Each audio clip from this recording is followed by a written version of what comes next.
শুভশ্রী শিক্ষিকা আর বাধ্য ছাত্রী হলেন শ্রীময়ী। কাঞ্চন পত্নীকে কি পরামর্শ নায়িকার?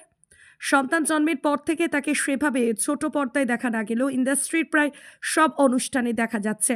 অনেকদিন ধরেই আলোচনার কেন্দ্রবিন্দুতে রয়েছেন এই স্বামী স্ত্রী জুটি। তারা হলেন কাঞ্চন মল্লিক এবং শ্রীময়ী চট্টরাজ। চলতি বছরের মার্চে বিয়ে করেছেন তারা।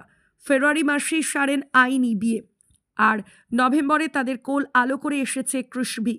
সন্তান জন্মের পর থেকে তাকে সেভাবে ছোট পর্দায় দেখা না গেলেও ইন্ডাস্ট্রির প্রায় সব অনুষ্ঠানে দেখা যাচ্ছে। অনেকদিন ধরেই আলোচনার কেন্দ্রবিন্দুতে রয়েছেন এই স্বামী স্ত্রীর জুটি।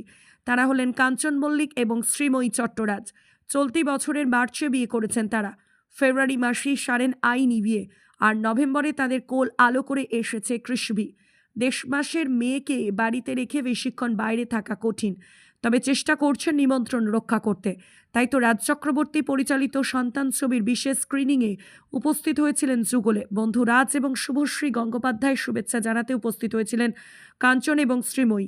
অভিনেতা তথা বিধায়কের পরনে ছিল জিন্স টি শার্ট এবং জ্যাকেট, আর শ্রীময়ী এসেছিলেন পুরো ব্ল্যাক বিউটির সাজে, কালো অফ শোল্ডার ড্রেস। সেই সঙ্গে মানানসই সাজে দেখা গেল কাঞ্চন পত্নীকে। প্রিমিয়ারে ভিড়ের মাঝে শ্রীময়ীকে বিশেষ টিপস দিতে ভুললেন না শুভশ্রী। দুই সন্তানের মা নায়িকা, ছেলে ইউভান এবং মেয়ে ইয়ালিনীকে নিয়ে প্রায় সারাদিন হিমশিম খেতে হয় তাকে। নভেম্বরে 1 বছরে পা দিয়েছে মেয়ে, সুতরাং নায়িকার অভিজ্ঞতা একেবারে টাটকা। তাই তো চেষ্টা করলে নিজের মতো করে বোঝানোর এ সময় ঠিক কী করা উচিত আর কি করা উচিত নয়। সন্তান জন্মের পর সবাই সাধারণত সদ্যজাতকে নিয়ে ব্যস্ত থাকেন, কিন্তু এই সময় নতুন মায়েরও বিশেষ যত্নের প্রয়োজন। সে কথাই বললেন শুভশ্রী। নায়িকা বললেন, এই সময় বাচ্চাকে নিয়ে সবাই ব্যস্ত থাকেন, কিন্তু তুমি তোমার শরীরের যত্ন নেবে, সেটা এই মুহূর্তে খুবই গুরুত্বপূর্ণ। শুভশ্রীর সব কথা বাধ্য ছাত্রীর মতো শুনলেন শ্রীময়ী। সেই ভিডিওই ছড়িয়ে পড়েছে চারিদিকে।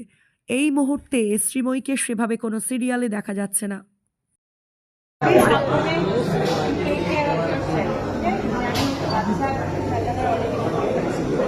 Take care of